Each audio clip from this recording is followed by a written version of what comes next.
So what I'm constantly looking to do within our organization is how can we scale and create further awareness without necessarily spending all of our advertising dollars.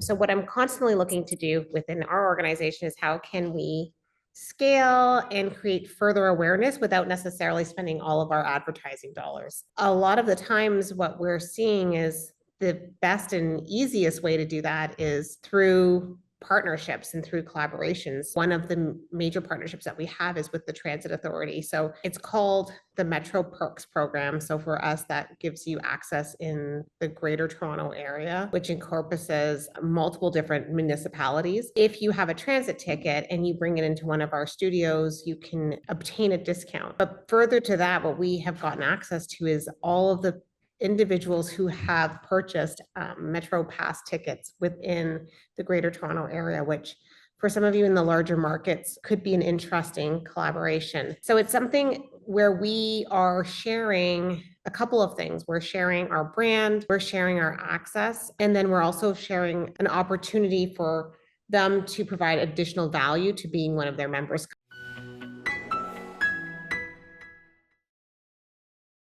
The Transit Authority, the way it works is if you are a holder of a Transit Authority card, you get perks. And one of the perks is a discount to one of our studios. The benefit for us, one, is it didn't cost us any money. We've been doing it for 4 years. The return, I don't know, actually.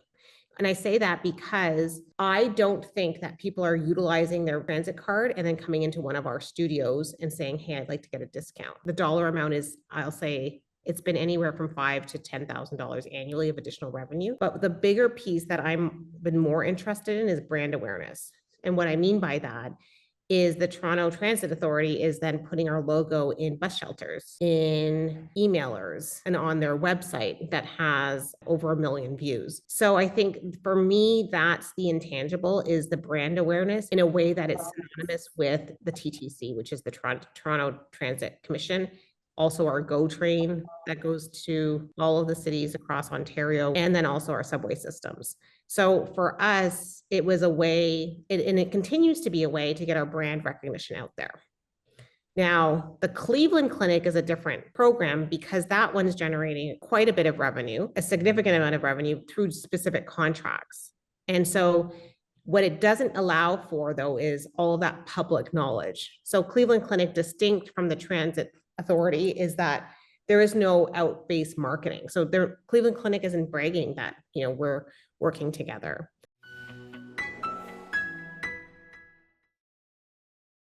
For a lot of us, there's obviously the traditional ways, right? Which, I'm going to date myself, but previously was Groupon, but now it's ClassPass is sort of the more accepted ways to fill excess space. And then there's, of course, utilizing digital marketing ads and spending money on Facebook, Meta, Google. But I think at the end of the day, the biggest thing that I want to say is sales is happening all of the time. Nothing happens until you sell something. So the question I am constantly looking at is do I want to spend my time at a farmer's market, which I probably do because it brings brand awareness, and that CFO of that hospital that I'm trying to get is probably there with their kids, which is an even better time to talk about it. And do I also want to go after the larger corporations?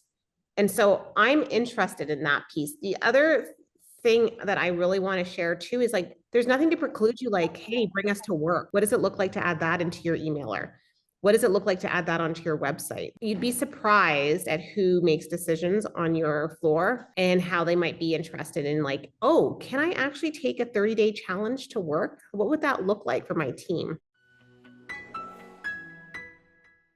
So the owner operator is always going to be your best salesperson. Why? One, you're most passionate about it. Two, you understand the ins and outs. And three, you can make the decision on the spot. I like to understand okay, what company am I dealing with? Who's going to make the decision? Do I need to start at the top? Can I start with HR?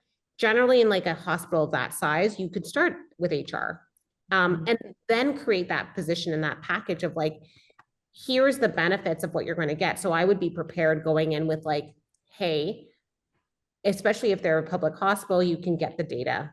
Like this was their latest survey report of their employee satisfaction. I have a really great studio that's nearby, and I'd love to work with you in terms of mass memberships and adding it into your benefit program. That's one way that I would start to like cultivate that type of deal.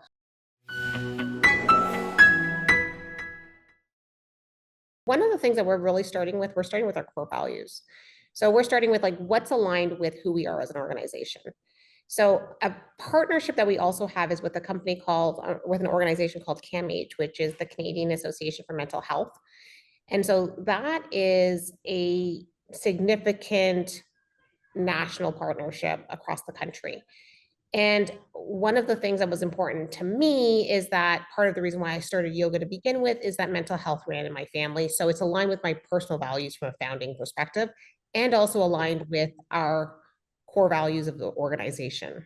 So being for one another is one of our core values. So that's the very first step that we're looking at, is like, who do we want to partner with? I'll give you an example. My team brought me a jewelry company. They're like, Pauline, we're going to do this great partnership with a jewelry company that's across the country. I'm like, well, it's not really aligned with us and who we are. Like, I get it. They're cool. They're trendy. They've got lots of followers, but it's not who we are as an organization. So this week I made my team crawl back a partnership agreement with a company, because I'm like, we didn't actually check in and see, is that aligned with who we are as a company? So if we're not making a difference, changing someone's life, or, creating scale in terms of how we're reaching people, like, we're not going to do it.